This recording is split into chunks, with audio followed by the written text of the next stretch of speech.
tetap kita akan meminta sesuai dengan prosedur karena itu bagian daripada bukti penyidikan kita. Yang jelas saya sampaikan kemarin, mudah-mudahan insya Allah hari Senin kita sudah naik sidik dan sudah kita bentukan siapa yang akan menjadi tersangka.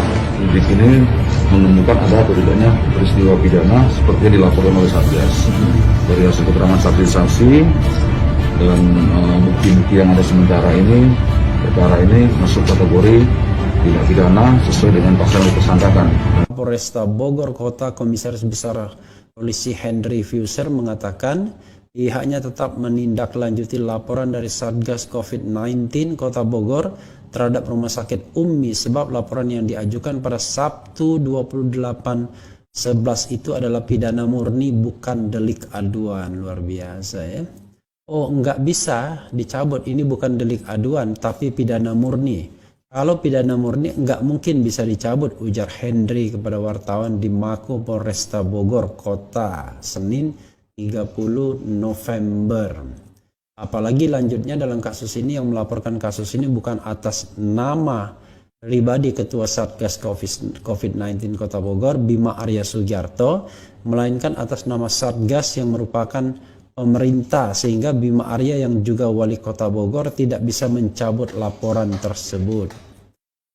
Nggak bisa Pak Wali mencabut laporan, ini kan bukan perkara delik aduan, aturannya tidak bisa dicabut dan siapapun untuk kasus ini bisa melaporkan, bukan hanya Satgas, kata Henry. Untuk itu Henry mengatakan pihak kepolisian berkewajiban untuk menindaklanjuti laporan tersebut sekaligus menggali tersangka dari pasal 14 ayat 1 dan 2 Undang-Undang Nomor 4 tahun 1984 tentang penanggulangan wabah penyakit menular ya. Awalnya cuma ini doang, ya, lama-lama berita bohong dengan ancaman 10 tahun.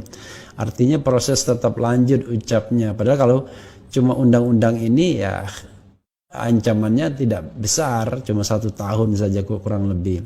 Dia menambahkan terkait dengan kasus ini pihak kepolisian sudah memeriksa beberapa saksi dari Satgas COVID-19 Kota Bogor dan dari Mercy. Diketahui hari ini jajaran direksi Rumah Sakit Ummi juga datang untuk memenuhi panggilan dari polisi. Mengikuti jalannya sejarah yang tentu sudah lewat tetapi bekasnya atau lukanya tetap masih ada ya. Sampai sekarang Habib Rizik Syihab masih dihukum dengan hukuman 2 tahun penjara ya, yang dijalaninya untuk kasus Rumah Sakit Ummi ini sebelumnya divonis 4 tahun. Makanya ada paradoks luar biasa, orang mengatakan dirinya sehat itu bisa diancam hukuman dengan 10 tahun. Waktu itu 6 tahun diancam, kemudian vonisnya 4 tahun dan untungnya dalam tanda kutip di Mahkamah Agung punya ada hati nurani sehingga dikurangi menjadi 2 tahun. Tapi itu tetap saja berat hukumannya dibandingkan misalnya aktivis lain ya 10 bulan. Tapi 10 bulan itu pun mereka juga merasa tidak puas karena tidak ada rasanya kesalahan yang mereka lakukan ya dengan membuat statement atau pernyataan, apalagi pernyataan tentang kondisi kesehatan tubuh yang tentu sifatnya sangat subjektif sekali.